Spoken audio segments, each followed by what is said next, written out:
ఇప్పుడు ఇక్కడ ఒక డౌట్ ఫ్యాట్‌తో స్టార్ట్ చేయమన్నారు కదా! ఇప్పుడు బుల్లెట్ కాఫీ చాలా ఫేమస్. యెస్.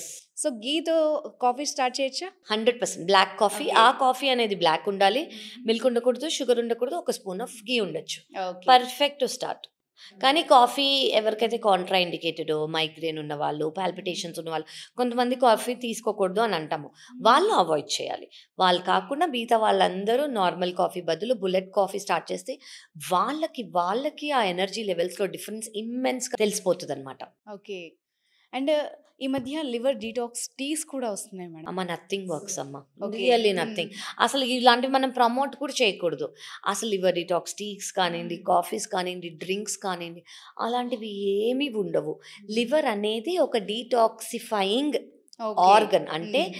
మన బాడీలో ఏవైతే అవసరం లేదో లివరే దానంతట అది డీటాక్సిఫై చేస్తుంది. ఆ పవర్ లివర్‌కుంది. ఆ పవర్‌ని మనం రీటైన్ చేయగలిగితే చాలు. కొత్తగా బయట నుంచి మనం ఏమి ఇవ్వక్కర్ల. మ్యామ్ ఇంకొక క్వెషన్ ఏంటంటే గుడ్ బ్యాక్టీరియా కోసం కావచ్చు, లేకపోతే ప్రోబయోటిక్ కోసం కావచ్చు, గట్ హెల్త్ కోసం చాలా డ్రింక్స్ అన్నీ అవైలబుల్ ఉన్నాయి బయట. వాటికి బదులుగా మనం ఏం చేయొచ్చు? సో, మీరు గుడ్ బ్యాక్టీరియా మనకి కామన్ కదా పెరుగు. హ్మ్. మజ్జిగలో మనకి దొరుకుతుంది. హ్మ్. మన ఫర్మెంటెడ్ పికిల్స్‌లో దొరుకుతుంది. ఓకే. ఓకే. ఇవి కామన్. మోస్ట్ మన పెద్దవాళ్ళు ఫాలో అయ్యే సద్దన్నం. నైట్‌లో అన్నంలో మజ్జిగేసేసుకొని పొద్దున తింటే అదొక good source of good bacteria. So, okay. ఇవి మనం ఫాలో చేసుకోగలిగామనుకోండి, చిన్నవి ఆటోమేటిక్‌గా మనకి ఇప్పుడు 2 రోజులకొకసారి సద్దన్నం తీసుకోవటం.